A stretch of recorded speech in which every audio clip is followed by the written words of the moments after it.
Gracias por continuar con este programa. Aquí tenemos ya a Carlos Pimentel, quien es el director de Contrataciones Públicas.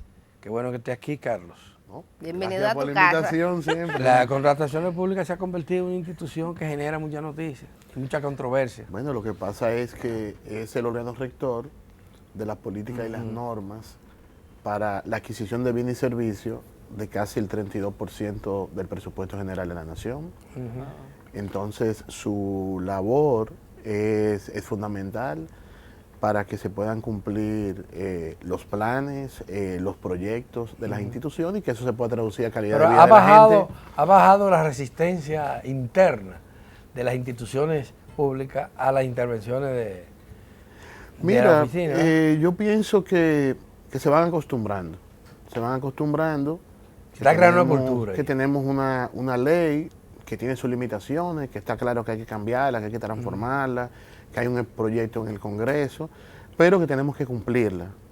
Una ley que tiene insuficiencia porque el contexto ha cambiado tanto que ya esa ley no tiene respuesta para algunas cosas. ¿Y por qué no se ha cambiado, Carlos? Mira, Porque yo creo desde el principio. No, desde el principio, Sí. Y la esa FINJU, fue... la FINJU ya había hecho una serie de observaciones. No, pero Carlos, cuando asumió, uno de los primeros proyectos No, fue lo primero la que abrazamos fue modificación. enfocarnos en elaborar un proyecto. Y así lo hicimos, un proyecto que consensuamos ampliamente, casi un año trabajando.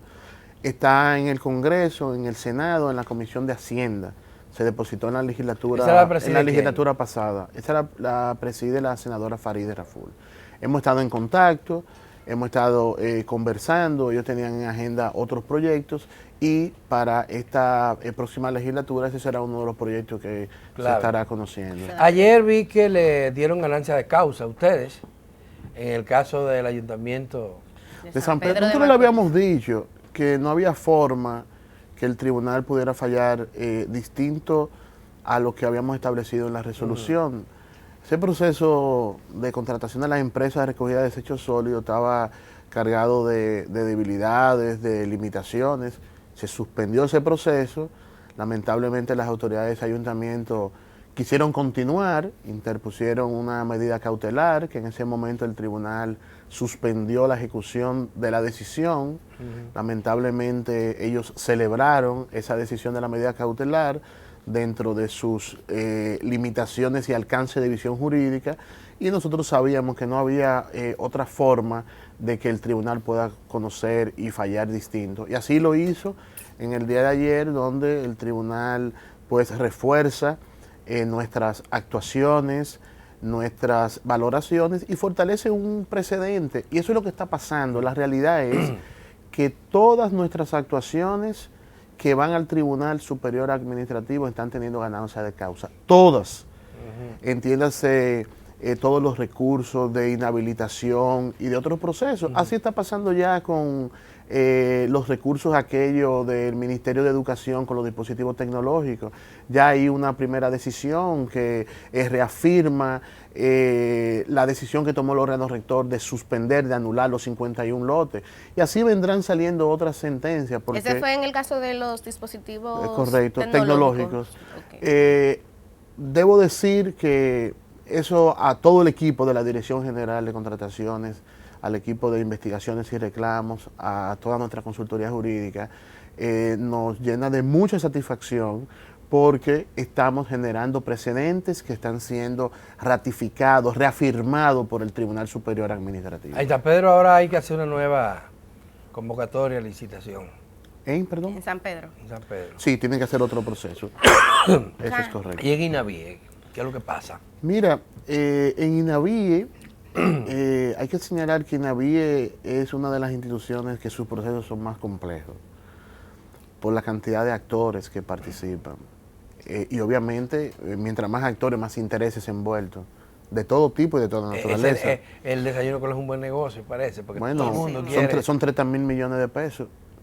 Yo siempre, cuando pienso en INAVIE, recuerdo ese dicho que dicen que todo el mundo tiene un familiar en Nueva York. Ahora pareciera ser que todo el mundo tiene una cocina. Todo el mundo Una tiene una cocina. O tiene alguien que tiene una cocina. Sí, Y hay gente que tiene cocina que nunca ha cocinado. Ay, padre amado. sí. O sea, tenemos en esos procesos... Bueno, yo vi uno que fue a una emisora a reclamar y andaba con su papel que le habían dicho que estaba bien, todo, pero su empresa no estaba registrada. Bueno, Casi nada. algunos dicen que está bien cuando se le hace la inspección en la cocina. Sí, hay cocina. Pero hay otras cosas Sí. en el proceso, no solamente la inspección de la cocina, Ok. hay otras cosas. Hay que esperar que INAVIE termine de gestionar sus procesos y que termine de conocer las impugnaciones que ha recibido, que escuché ayer al subdirector que hablaba que había recibido unas 200 impugnaciones.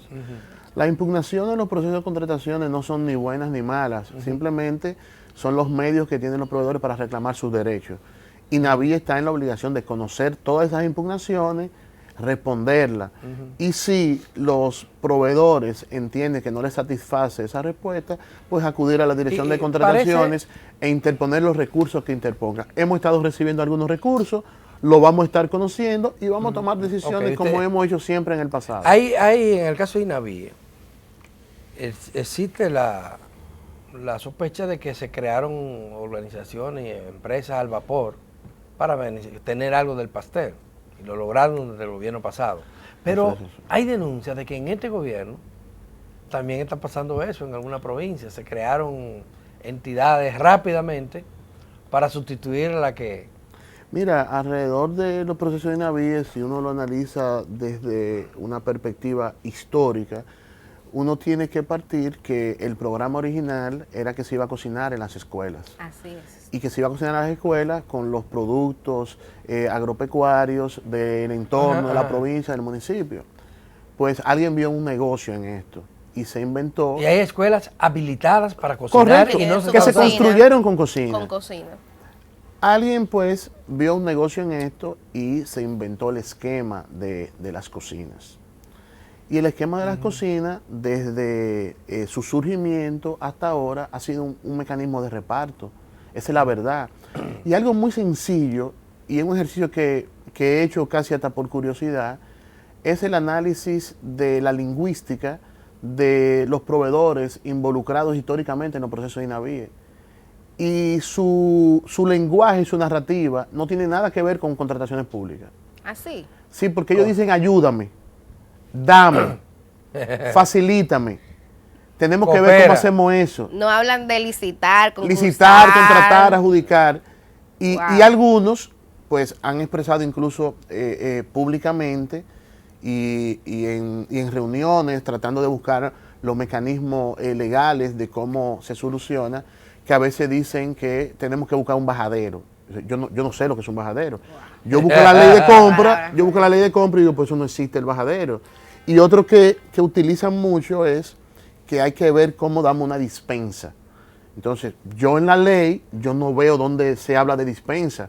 Ahora, si me dijeran a mí, miren, en el artículo tal de la ley hay un mecanismo que es la dispensa, pues Bueno, pero eso no el existe. tema es que, según ha denunciado el actual director, De INAVIE. a quien siempre le hemos dado el crédito necesario de que es uno de los hombres más serios de este país, él dice que habían cuotas, que se le asignaban cuotas a determinados grupos.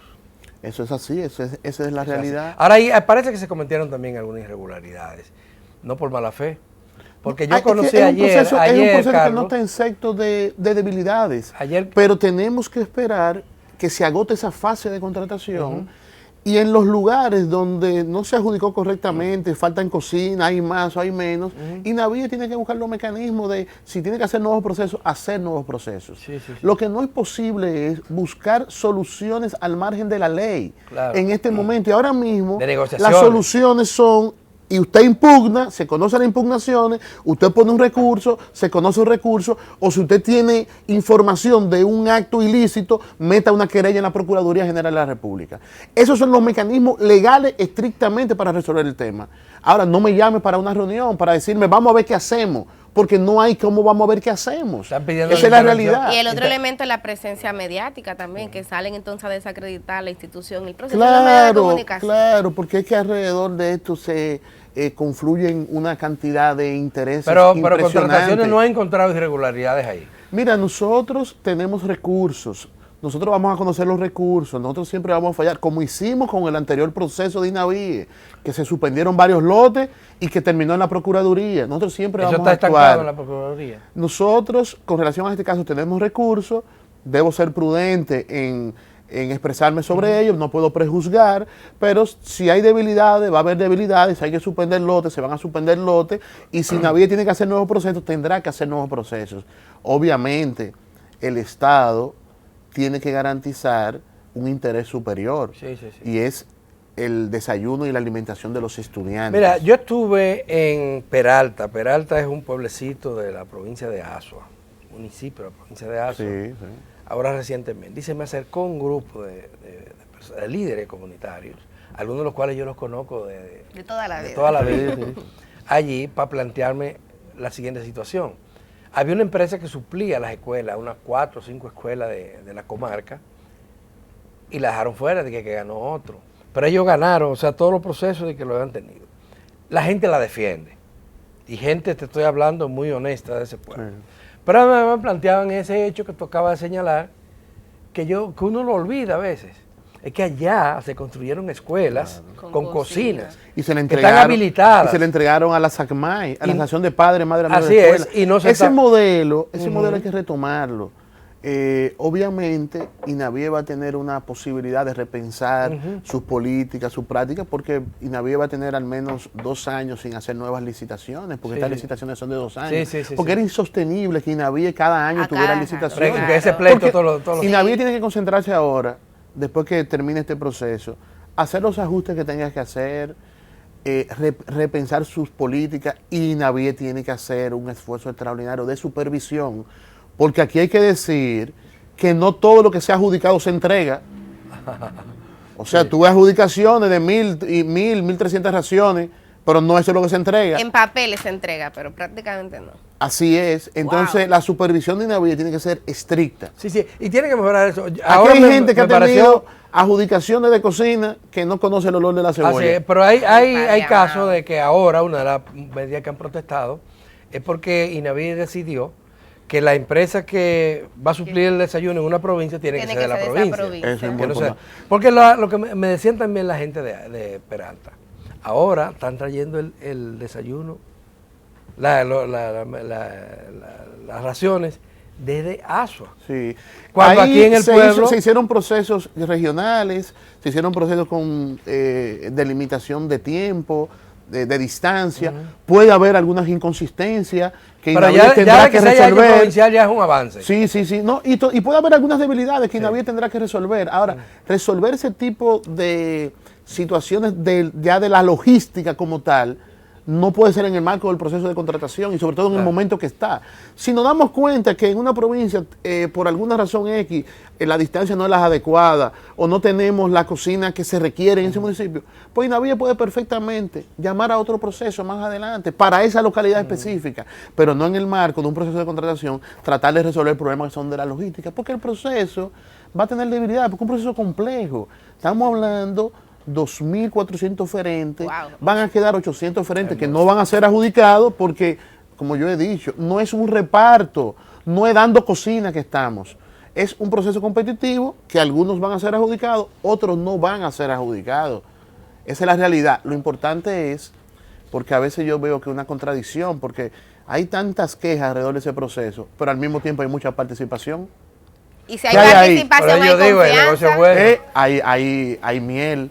Hay grasa, como se dice popularmente. Carlos, en el mismo tema escolar, el tema de educación y del presupuesto ha sido noticia toda la semana. Sí. Y hay uno que tiene que ver con el tema de los planteles escolares, los contratos. En algún momento el gobierno explicaba que parte del retraso en la construcción de escuelas tenía que ver con lo que había encontrado en términos jurídicos y de contrataciones en los planteles escolares. ¿Qué información nueva hay en relación a ese caso? Muy bien. A la llegada de esta gestión se identificaron alrededor de 400 escuelas que tenían distintas situaciones legales, entre ellas que se había ejecutado más del 25% del presupuesto, que manda la ley, en algunos casos un 100%, en algunos casos un 200%. Wow. Se encontraron adjudicaciones, 63 adjudicaciones y contratos firmados sin solar, o sea que le dieron a un ingeniero el 20% de su contrato y él no sabe dónde construir. Hay ingenieros que están diciendo, dime dónde es que debo construir, pero no hay solares. Ni están los cuartos ahora. ¿No? Entre otras situaciones, no es así, entre otras situaciones. Entonces, para poder terminar esas obras, legalmente, de acuerdo a lo que establece la ley 340, no hay forma. Y ahí es que viene. ¿Le buscamos un bajadero? No, no le buscamos un bajadero. Fuimos al Congreso con una propuesta de ley que fue aprobada en el Congreso. Ley especial para concluir obras inconclusas. Fue aprobada en el Congreso. Y se ha estado ejecutando o implementando esa ley especial y se han concluido algunas de esas escuelas.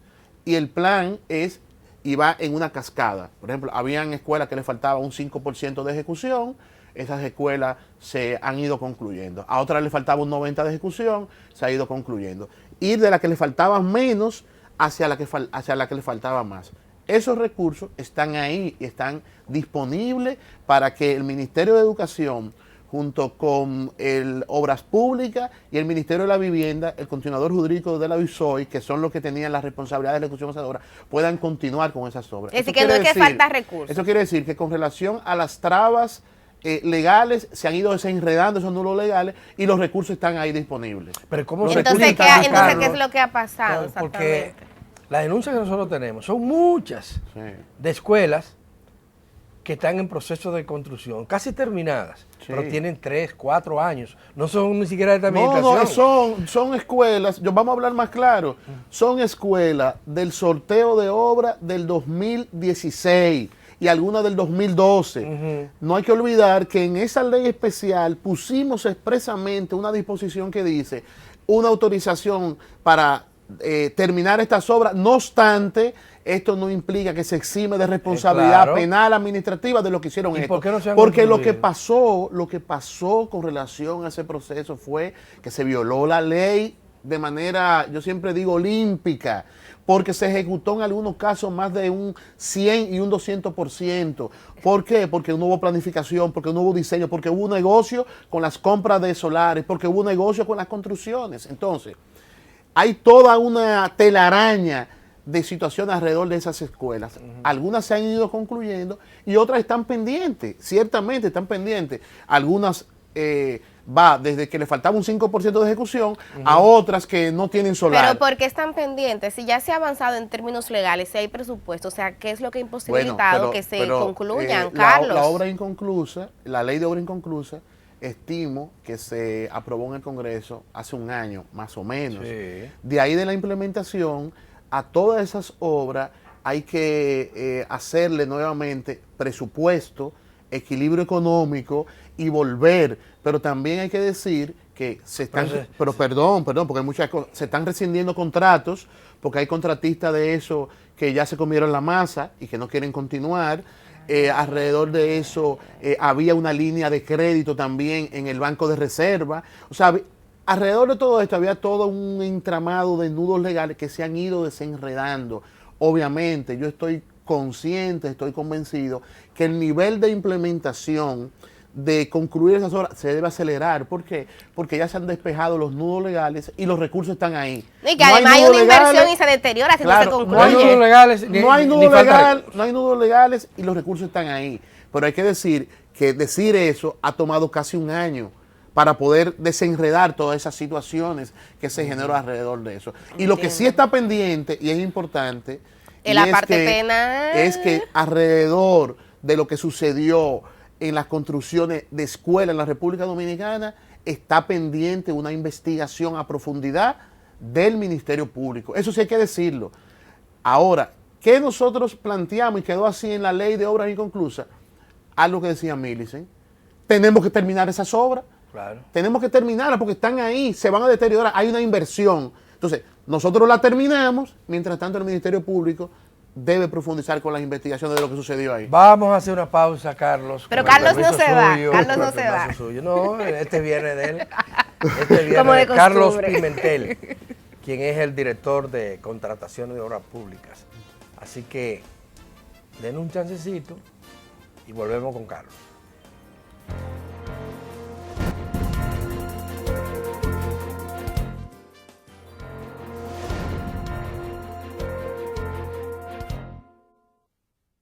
Seguimos aquí en vivo en Uno más Uno, En Alberto. vivo. Nos agarraron ahí fuera de cámara. Es que siempre hacemos dos programas. Hay Sí. uno en la pausa y otro al aire. Bueno, estamos conversando con Carlos Pimentel, que es el director general de Compras y Contrataciones Públicas del Estado. Carlos, ¿qué tiene Compras y Contrataciones en agenda para los próximos años? Tú hablabas de que se ha ido avanzando en la cultura de entender que hay que licitar y que hay que licitar bien. Bueno, yo pienso que uno de los elementos más importantes que estamos impulsando y que este año vamos a aprobar nuevas políticas, debe ser la esencia de la conversación en relación a las contrataciones públicas. Y es cómo desde las contrataciones públicas podemos aportar, construir políticas públicas para el desarrollo. ¿Qué quiero decir con esto? Nosotros vamos a aprobar próximamente una política de adquisición de productos agropecuarios a la agricultura familiar. ¿Qué quiere decir eso? Nosotros tenemos en el país varios proyectos de agricultura familiar donde 5 o 10 familias se han organizado para cosechar tomate, repollo, lechuga, pero la comercialización de eso les es difícil. ¿Y por qué el Estado no puede perfectamente adquirir esos productos cuando el monto regularmente de esos predios agrícolas entraría en contrataciones que son debajo del umbral o que son compras menores? Por ejemplo, debajo del umbral es, si tú a un proyecto de agricultura familiar de lechuga, tú le compras 160,000 pesos en lechuga. ¿Tú sabes cuánto lechuga es eso? Eso es mucha lechuga. ¿Cuántos son 160,000 pesos para una institución del Estado como los comedores económicos o INESPRE? No. Eso no es nada. Pero ¿cuál es el impacto para esa familia? Que tenga garantizado que lo que va a producir ahí, en ese huerto de agricultura familiar, el Estado se lo está comprando. Pero es significativo el número de... Creo que está partiendo de una premisa falsa. Vamos a ver. Aunque ese no es el tema. Vamos a ver. La agricultura familiar. Sí. Eso se ha reducido a una mínima expresión. No es cierto, no sí, es te lo... cierto. ¿Es significativo el número? No, no es significativo. No. No es significativo, pero es un medio de vida. Ahora, tú me dices, pero pequeños productores. Pero, una cosa son los pequeños productores, que sí existen y que sí son muchos, y que producen gran parte de los alimentos. Pero es que no podemos ver el impulso de las políticas de desarrollo de las contrataciones desde una específica a una individualidad. Esta es una dirigida a la agricultura familiar, que es un nicho, que es un eje fundamental, que hemos ido constituyendo alrededor de ellas cooperativas. Y cooperativas que son proveedores del Estado, que antes no eran proveedores del Estado. Ahora bien, también nosotros acabamos de hacer un análisis y aportar a un nuevo reglamento para sacar a INESPRE del esquema de contrataciones de la 340. Porque ¿cuál es el rol fundamental de INESPRE? Estabilizar los precios, intervenir cuando hay especulación y comprar directamente a los productores agropecuarios en el campo sin intermediación. Entonces, eso también está. Esa agricultura familiar, el enfoque nuevo de INESPRE, donde determinamos que INESPRE lo que tenía era 90% de proveedores de intermediación, que no iba al hombre del campo a comprarle. No, entonces, esa es otra modalidad de intervención. Pero estamos también avanzando, desarrollando lo que, y vamos a aprobar este año también, lo que es una política de compra sostenible. ¿Por qué? Porque el Estado tiene que comprar de calidad. Escolar. ¿Perdón? Para el desayuno. Él habló de los comedores económicos. No, están los comedores económicos, está el propio INESPRE, está el plan social. O sea, el Estado tiene toda la posibilidad de ir a comprar directamente al campo. Pero también se aprobó un decreto para dirigir procesos a la industria nacional MIPYME también. No, y hay la ley misma. Lo establece que el Estado le... No, tenemos el decreto que dirige procesos a la industria nacional MIPYME, porque es momento, desde las contrataciones, dirigir, organizar políticas, procesos que permita e incidan en la generación de empleo, en la dinámica económica a nivel territorial. Y obviamente la ley habla que al menos el 20% del presupuesto de contrataciones debe ser dirigido a la MIPYME. Actualmente el promedio es el 25%. Es más, está superando más, y en el proyecto de ley estamos planteando que eso se lleva a un 30%. Pero la ley dice que un 5% de eso debe ser dirigido a la MIPYME mujer. Actualmente está en un 7% promedio. Y en el proyecto de ley estamos planteando llevarlo a un 10%. O sea que la mirada de las contrataciones como un eje de desarrollo es fundamental. MIPYME mujer, MIPYMES industrial, agricultura familiar, productores agropecuarios. El incremento del registro de proveedores actualmente se debe a muchas razones, pero hay dos importantes.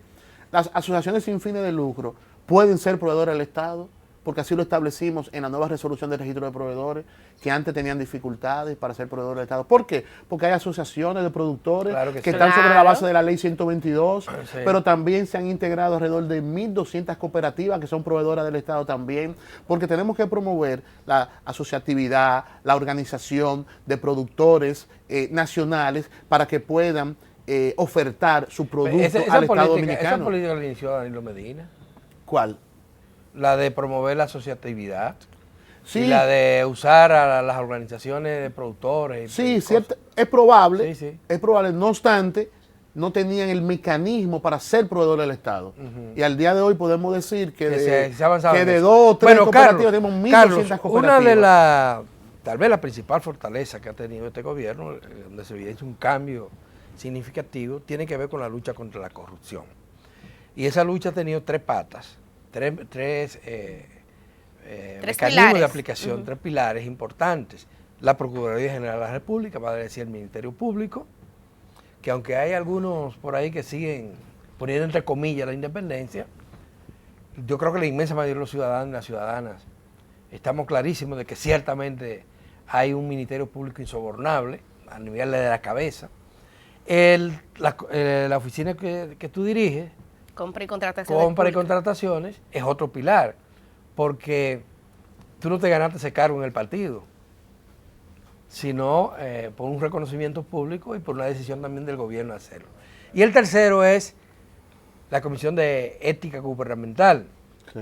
la Dirección de Ética Gubernamental, que la dirige doña Milagros Ortigoso. No hay duda de que ahí ha habido, pero ahí se va como desvaneciendo un poco la esperanza de la población de que la transparencia va a seguir avanzando, la impunidad se va a eliminar por lo lento de los procesos que se han realizado. Todavía hay instituciones del Estado que no han sido auditadas, porque los incumbentes no saben qué fue lo que encontraron en términos Sí. reales. Mira, yo pienso y, que... y hay expedientes como el que ustedes elaboraron con relación a INAVIE, Pero mira, hay otros actores. Que hay, no- hay que otros no actores conocen. que tenemos que sumar. Ujú. Y hay que decir, viéndolo como instancias individuales, pero lo mejor de todo y lo más interesante es el nivel de coordinación entre todas esas instancias. Yo creo que Existe nunca, esa No creo son que islas, no yo son creo que islas. nunca he visto. ¿Ah, Creo sí? que nunca he visto. Pero hay que señalar otras instancias. Mira, yo pienso que a este momento se ha fortalecido con sus retos aún la institucionalidad de prevención y de investigación de la corrupción. Tú hablabas del Ministerio Público, pero hay que mencionar la unidad antifraude de la Contraloría, que fue creada recientemente y que está Eso va a seguir. debutando. Y de qué forma. Sí, Y de qué forma. sí. Yo tengo confianza en esa unidad, mucha confianza, porque yo sé los actores que están ahí. Hay gente buena y comprometida y capaz. Pero hay que decir también que aquí se creó el programa de recuperación del patrimonio. No hay un caso que se esté conociendo en instancia judicial en este momento donde el Estado no esté constituido en parte civil. Por eso es un hecho importantísimo. Pero además, la Cámara de Pero ha Cuentas. recuperado poco. Pero además, la Cámara de Cuentas. Que ahora objeto de un escándalo la Cámara. Sí, hay una situación ahí en la Cámara de Cuentas. Porque es que a veces cuando decimos lucha contra la corrupción, Pero la Cámara de Cuentas no se no- puede citar nosotros como, pensamos- como un ejemplo importante porque no ha avanzado mucho en eso, a Carlos. lo mejor la situación que tiene ahora, Yo no sé lo que es, pero hay problemas. Bueno, pero hay A lo mejor la auditoría, situación pero que hay tiene auditoría ahora- que el Ministerio Público le solicitó para instrumentar casos que se la dio. mira, sí, pero hay de todo caso, hay casos como lo de Odebrecht. sí, La auditoría que se le pidió, que se le encomendó a la Cámara de Cuentas de las obras construidas o asignadas a Odebrecht, sí. le estamos esperando. Mira, a veces creemos que cuando decimos lucha contra la corrupción es como una frase o es como un concepto. Tenemos que entenderlo así, es una lucha contra la corrupción. Que no podemos perder ni el impulso ni perder la esperanza. Tenemos que dar pasos de manera permanente para poder concretizar ese anhelo del pueblo dominicano. Sí. Si bien es cierto que se ha ido fortaleciendo esa institucionalidad, tenemos que continuar, no es suficiente. Quedan otras instancias que tenemos que ir logrando el nivel de independencia. Y obviamente, yo pienso que no podemos cerrar sin reconocer el rol de la sociedad dominicana, que la sociedad Claro. dominicana ha sido el protagonista fundamental para estos pequeños cambios, pero para que estos pequeños cambios se mantengan, Y se amplíen. se sostengan y se profundicen, la sociedad dominicana tiene que seguir en pie y tiene que tener la agudeza, como ha tenido siempre, de escuchar qué están diciendo quienes están en funciones vinculadas a la prevención de la corrupción. Tienen que leer qué hay detrás. Hay un discurso de la magistrada Miriam Germán de esta semana en su participación en un congreso de investigación criminal, que hay que leerlo entre líneas, lo que ella está diciendo. Como siempre habla, con mucha sapiencia, pero también habla en parábola. Y lo que está diciendo, lo que está diciendo es que la sociedad tiene que seguir activa, vigilante, defendiendo esas conquistas y ayudando a profundizarlas. Que así sea. Se acabó el tiempo, Sí, Carlos se Pimentel. Muchísimas gracias por tu comparecencia hoy, a ustedes por su sintonía, no solamente de hoy, sino de toda la semana, ¿verdad? Así es, y nos vemos el lunes. Será el lunes cuando volveremos a juntarnos aquí, en este su canal y en este su programa, Uno más Uno. Buen fin de semana. Pásenla bien el fin de semana, no se vuelvan locos, cójanlo suave, con tranquilidad.